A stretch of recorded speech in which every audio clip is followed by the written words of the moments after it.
Joyeux Halloween les gars, et bienvenue dans ce nouveau thread d'horreur. C'est le premier de la chaîne, j'en suis très content, très fier. Aujourd'hui on va parler d'une histoire un peu particulière, troublante, celle de l'hôtel Cecil. Alors je vous amène dans l'un des lieux les plus mystérieux et sombres des États-Unis, un endroit qui depuis presque un siècle est le théâtre de disparition, de suicides et de meurtres et de phénomènes paranormaux. Mais surtout cet hôtel est tristement célèbre pour une histoire, un meurtre, celui d'une jeune femme en 2013, Elisa Lam. Vous verrez ça un peu plus tard dans la vidéo.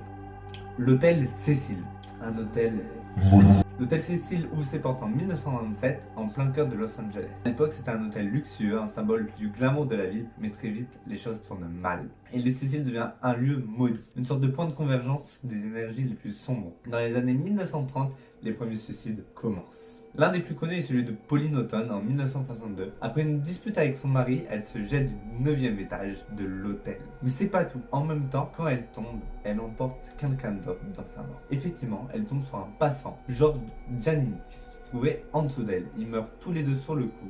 Deux inconnus qui ne se connaissaient pas, réunis de la mort d'une manière tragique. Mais les Cecil ne sont qu'une partie de l'histoire. Le Cecil attire des personnages bien plus sinistres. Vous avez peut-être déjà entendu parler de Richard Ramirez, le Night Stalker. Dans les années 1980, il terrorise Los Angeles en assassinant des innocents. Ce tueur en série séjournait à l'hôtel Cecil pendant plusieurs mois, dans une chambre au 14e étage. Après chaque meurtre, il revenait à l'hôtel, parfois encore couvert de sang, utilisant l'ascenseur pour monter à sa chambre sans que personne ne le remarque. Il se débarrassait de ses vêtements ensanglantés dans les bennes derrière l'hôtel, comme si de rien n'était, continuant sa vie de prédateur dans l'indifférence générale de tous. Mais Ramirez n'est pas le seul tueur en série à avoir choisi cet hôtel comme repère. Jack Unterweger, un journaliste australien séjournant au Cecil en 1991, il est là pour couvrir une série de meurtres de prostituées, sauf qu'il en est malheureusement en réalité l'auteur. Unterweger tue 3 femmes pendant son séjour à l'hôtel. Comme Ramirez, il utilise le Cecil comme une cachette idéale pour ses crimes.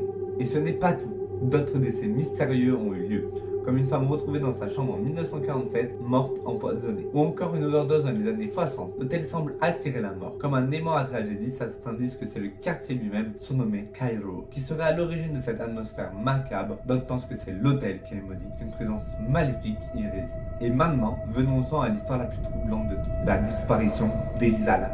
On est en janvier 2013, Elisa Lam est une jeune étudiante canadienne de 21 ans et elle décide de partir en voyage à travers la Californie. Son but c'est de découvrir le pays, de se retrouver et de faire une pause dans ses études. Donc lorsqu'elle arrive à Los Angeles, elle choisit de séjourner à l'hôtel Cecil, devenu un bon hôtel bon marché fréquenté par des voyageurs et des résidents longue durée, mais aussi par des personnes sans abri et des toxicomanes. En vrai c'est un mélange assez particulier mais tranquille, et Elisa Lam se dit ça reste un hôtel qui a l'air safe, donc go. Donc au début tout semble normal et Elisa poste régulièrement sur ses réseaux sociaux, elle visite la ville, mais le 31 janvier, tout change. Elisa disparaît. Ses parents s'inquiètent, ils contactent directement la police, mais aucune trace d'elle, ni dans l'hôtel, ni dans les rues de Los Angeles. Et puis, une vidéo apparaît. C'est la vidéo de l'ascenseur. Je vais vous mettre un coup d'esprit, celle qui va faire le tour du monde et devenir l'un des mystères les plus angoissants de l'ère moderne. Sur cette vidéo, on voit Elisa entrer dans l'ascenseur de l'hôtel et là, tout devient bizarre. Elle appuie frénétiquement sur tous les boutons, comme si elle essayait de fuir quelque chose. Puis elle se cache dans un coin,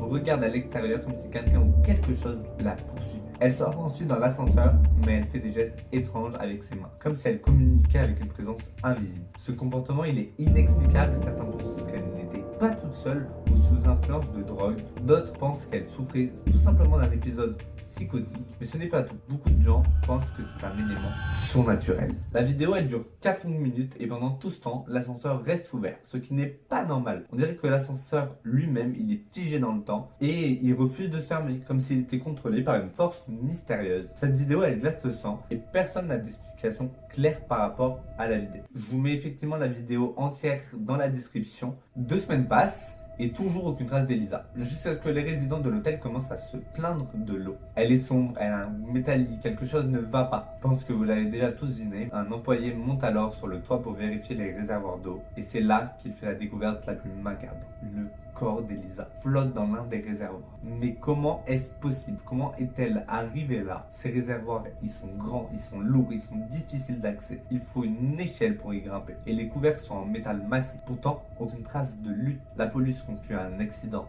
Mais honnêtement, rien ne colle. Elisa était-elle seule ou quelqu'un l'a-t-il poussée dans ce réservoir. Pourquoi son comportement dans la vidéo était-il aussi étrange? Les questions restent sans réponse. Un hôtel hanté. Après la mort d'Elisa Lam, l'hôtel Cecil devient le sujet de toutes les discussions. Certains pensent que cet endroit est un point de convergence des énergies négatives, un lieu où la folie et le mal se concentrent.